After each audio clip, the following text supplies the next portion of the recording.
ನಮಸ್ಕಾರ ಗೆಳೆಯರೇ, ನಾಲೆಡ್ಜ್ ಕನ್ನಡಿಗ ಯೂಟ್ಯೂಬ್ ಚಾನೆಲ್ಗೆ ಸ್ವಾಗತ. ಗೆಳೆಯರೇ, ಕೈಲಾಸ ಪರ್ವತಗಳ ಹಿಂದಿನ ಮಿಸ್ಟರಿ ಬಗ್ಗೆ ಈ ವಿಡಿಯೋದಲ್ಲಿ ತಿಳಿಯೋಣ ಬನ್ನಿ. ಈ ಕೈಲಾಸ ಪರ್ವತದ ಮೇಲೆ ಸಾಕ್ಷಾತ್ ಶಿವಪಾರ್ವತಿ ಇಬ್ಬರೂ ಸುಮಾರು 21,000 ವರ್ಷಗಳಿಂದ ಈ ಕೈಲಾಸ ಪರ್ವತದಲ್ಲಿ ಇದ್ದಾರೆ ಎಂದು ಹೇಳುತ್ತಾರೆ. 2006ರಲ್ಲಿ ನಾಸಾ ವಿಜ್ಞಾನಿಗಳು ಸ್ಯಾಟಲೈಟ್ ಮುಖಾಂತರ ಈ ಕೈಲಾಸ ಪರ್ವತದ ಫೋಟೋ ಕ್ಲಿಕ್ ಮಾಡುತ್ತಾರೆ.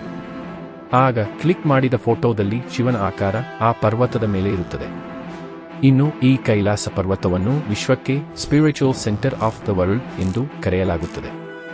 ಇನ್ನು ಈ ರೀತಿ ಯಾಕೆ ಕರೆಯುತ್ತಾರೆ ಎಂದು ನೋಡೋದಾದರೆ, ಈ ಪರ್ವತದಿಂದ ನಾರ್ತ್ ಪೋಲ್ ಸುಮಾರು 6,666 ಕಿಲೋಮೀಟರ್ ದೂರ ಇದೆ. ಹಾಗೂ ಇದರ ಎಕ್ಸಾಕ್ಟ್ ಆಗಿ ಡಬಲ್ ಡಿಸ್ಟೆನ್ಸ್ನಲ್ಲಿ ಸೌತ್ ಪೋಲ್ ಇದೆ. ಇದು ಸುಮಾರು 13,332 ಕಿಲೋಮೀಟರ್ ದೂರ ಇದೆ.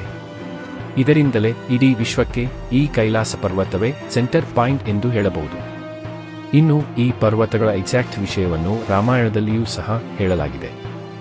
ಇನ್ನು ಇದುವರೆಗೂ ಯಾರಿಗೂ ಈ ಪರ್ವತದ ಮೇಲೆ ಹೋಗಲು ಸಾಧ್ಯವಾಗಿಲ್ಲ. ಹೋಗಲು ಪ್ರಯತ್ನಿಸಿದವರು ಪ್ರಾಣದಿಂದಲೇ ವಾಪಸ್ ಬಂದಿಲ್ಲ. ಎಲ್ಲರೂ ಪರ್ವತ ಹತ್ತುವ ಅರ್ಧ ದಾರಿಯಲ್ಲೇ ಅಲ್ಲೇ ಸತ್ತು ಹೋಗಿದ್ದಾರೆ.